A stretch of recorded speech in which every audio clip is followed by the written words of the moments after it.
তো hello' friends, কি খবৰ তোমালোকৰ? আশা কৰোঁ সকলোৱে ভালে আছা।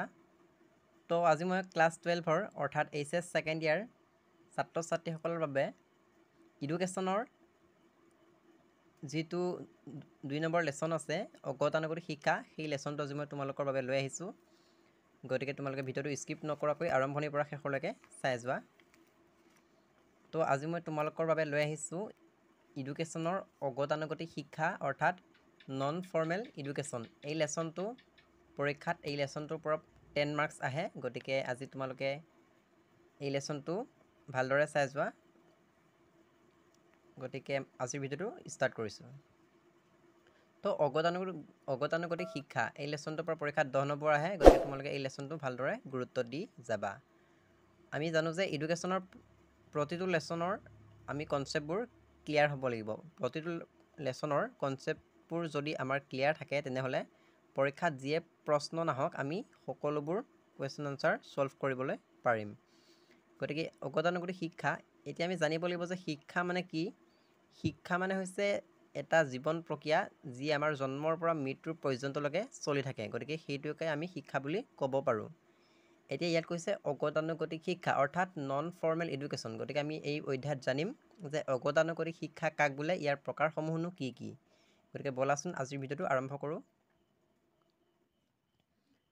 তোমালোকে দেখিবলৈ পাইছা ইয়াত লিখা আছে শিক্ষাদানৰ পদ্ধতিৰ ভিত্তিত শিক্ষা প্ৰসাৰৰ মাধ্যমসমূহক তিনিটা ভাগত বিভক্ত কৰিব পাৰি। সেইকেইটা হ'ল আনুষ্ঠানিক শিক্ষা, অনানুষ্ঠানিক শিক্ষা আৰু অগতানুগতিক শিক্ষা।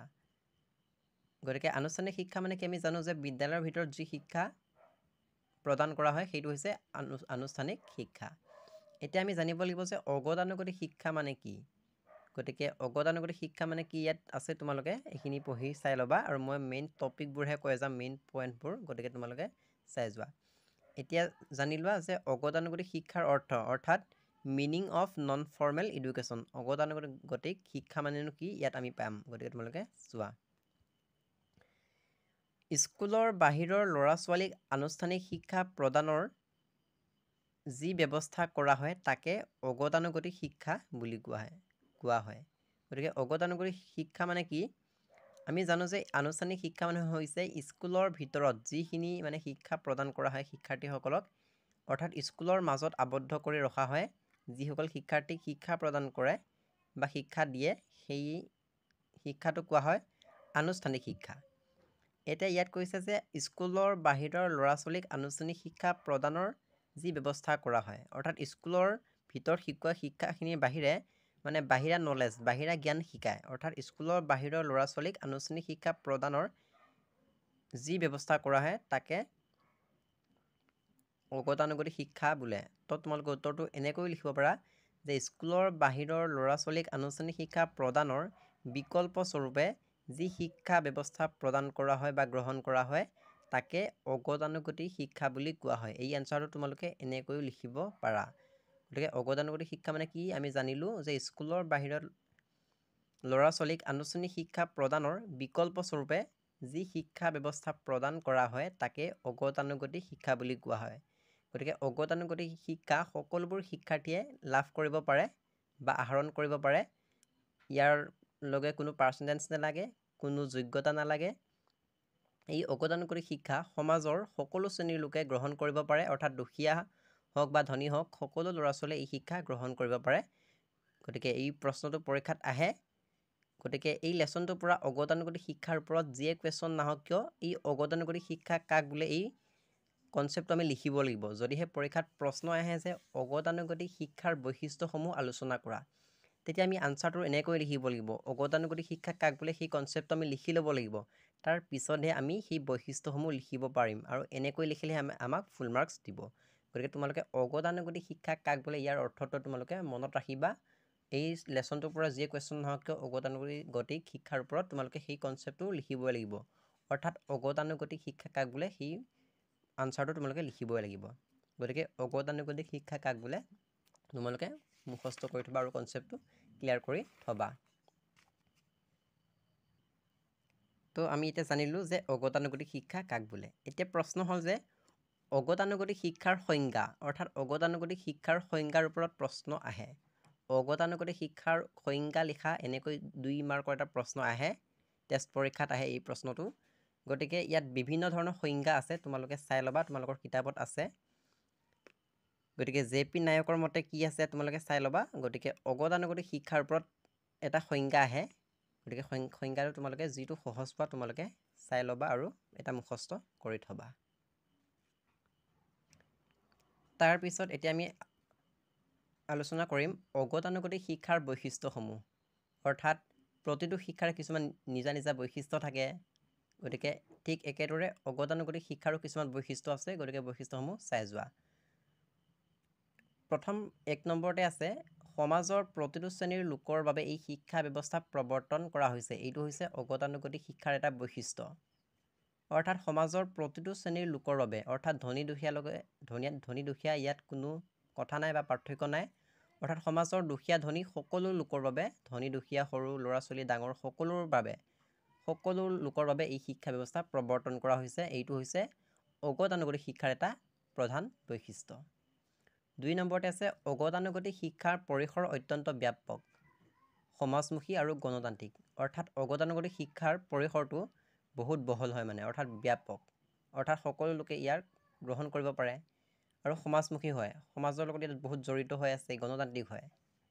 গতিকে এইটো এটা গুৰুত্বপূৰ্ণ বৈশিষ্ট্য হয়। 3 নম্বৰতে দিয়া আছে অগতানুগতিক শিক্ষাত শিক্ষাদানতকৈ শিক্ষা গ্ৰহণতহে অধিক গুৰুত্ব দিয়া হৈছে।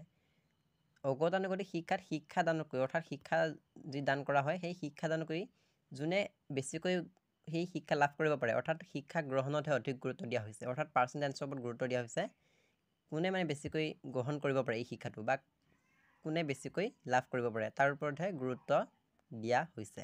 এইটো হৈছে 3 নম্বৰ বৈশিষ্ট্য।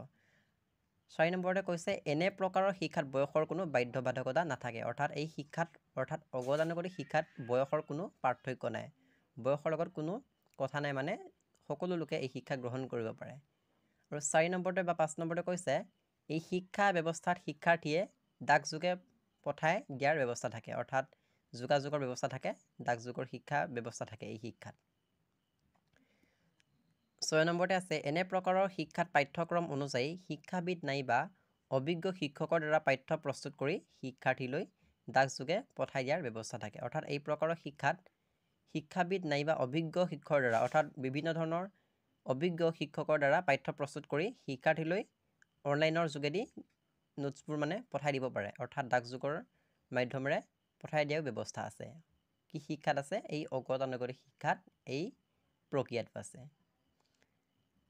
তাৰপিছত 7 নম্বৰতে আছে অগতানুগতিক শিক্ষাই সমাজৰ প্ৰয়োজন আৰু শিক্ষাৰ ব্যৱহাৰিক দিশৰ ওপৰত গুৰুত্ব দি ইয়াত শিক্ষণীয় পাঠ্যক্ৰম প্ৰস্তুত কৰে। অৰ্থাৎ অগতানুগতিক শিক্ষাই সমাজৰ প্ৰয়োজন আৰু শিক্ষাৰ ব্যৱহাৰিক দিশসমূহৰ ওপৰত গুৰুত্ব দিছে আৰু শিক্ষণীয় পাঠ্যক্ৰমসমূহ প্ৰস্তুত কৰিছে।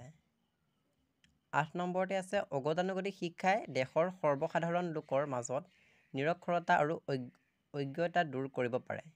অৰ্থাৎ এই শিক্ষাৰ লাভ কৰি ছাত্ৰ ছাত্ৰীসকল বহুতো শিক্ষিত হৈ পৰে আৰু সমাজৰ যি নিৰক্ষৰতা অৰ্থাৎ পঢ়িব নোৱাৰা সেই লোকসকল থাকে, সেই লোকসকলেও এই শিক্ষা গ্ৰহণ কৰাৰ ফলত বহুত চোকা হৈ যায়, যাৰ জৰিয়তে বিভিন্ন ধৰণৰ কথা জানিব পাৰে, বিভিন্ন ধৰণৰ চাৰ্টিফিকেট লাভ কৰিব পাৰে এই শিক্ষাৰ জৰিয়তে। 9 নম্বৰতে আছে স্থান কাল আৰু ব্যয়ৰ মিতব্যয়িতা এনে শিক্ষাত স্পষ্টভাৱে অনুভূত হয়। আৰু 10 নম্বৰত আছে বৃত্তিধাৰী লোকসকলে তেওঁলোকৰ নিজৰ কাৰ্যদক্ষতা বৃদ্ধিকৰণৰ বাবে উন্নত আৰু বিজ্ঞানসন্মত শিক্ষা এই প্ৰকাৰৰ শিক্ষাৰ পৰা লাভ কৰিব পাৰি। গতিকে ইয়াত 10টা বৈশিষ্ট্য আছে, তোমালোকে মাত্ৰ 5টা বা 6টা বৈশিষ্ট্য মুখস্থ কৰিলে হ'ল। গতিকে এই প্ৰশ্নটো 5 মাৰ্কৰ কাৰণে পৰীক্ষাত আহিব যে অগতানুগতিক শিক্ষা কাক বোলে, এনেকৈ আহিব পাৰে, নহ'লে অগতানুগতিক শিক্ষাৰ বৈশিষ্ট্যসমূহ আলোচনা কৰা বুলি আহিব। যদিহে প্ৰশ্নটো আহে অগতানুগতিক শিক্ষাৰ বৈশিষ্ট্যসমূহ আলোচনা কৰা, তোমালোকে 5টা পইণ্ট লিখিলে 5 মাৰ্ক নোপোৱা।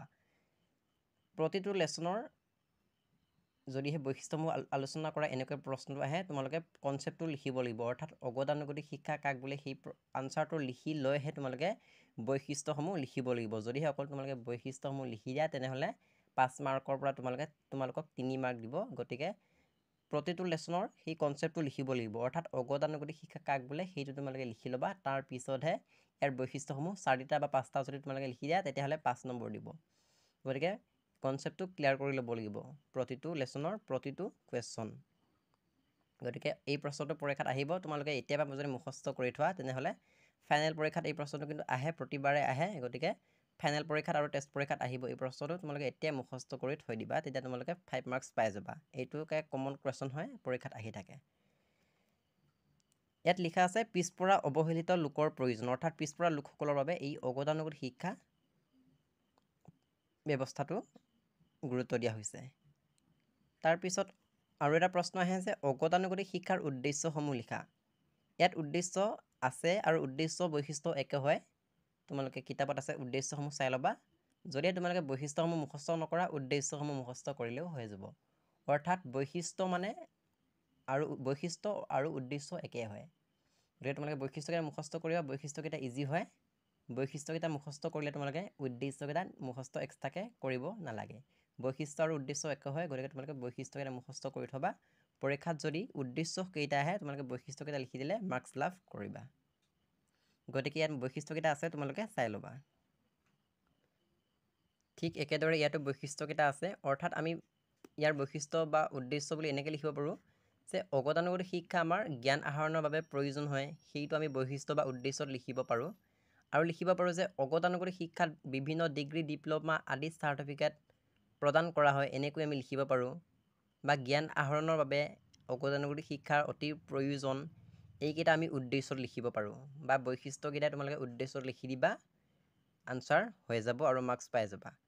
গতিকে আজি মই তোমালোকক অগতানুগতিক শিক্ষা কাক বোলে আৰু অগতানুগতিক শিক্ষাৰ সংজ্ঞা আৰু অগতানুগতিক শিক্ষাৰ বৈশিষ্ট্য আৰু উদ্দেশ্য এইখিনি আলোচনা কৰিলোঁ পাৰ্ট 1 ভিডিঅ'ত। আৰু পৰৱৰ্তী ভিডিঅ'ত মই বাকী যিখিনি আছে গোটেইখিনি তোমালোকক দিবলৈ চেষ্টা কৰিম। তোমালোকে কৈ আছিলা ভিডিঅ' বনাবৰ বাবে, সেয়েহে মই আজি ভিডিঅ'টো ষ্টাৰ্ট কৰি দিলোঁ। আৰু ভিডিঅ'টো কেনে লাগিল কমেণ্ট বক্সত জনাবলৈ নাপাহৰিবা। যদিহে আমাৰ হোৱাটছআপ গ্ৰুপত জইন হোৱা নাই, হোৱাটছআপ গ্ৰুপৰ লিংকটো কমেণ্ট বক্সত দিয়া আছে, সকলো ছাত্ৰ ছাত্ৰীয়ে জইন হৈ ল'ব পাৰিবা।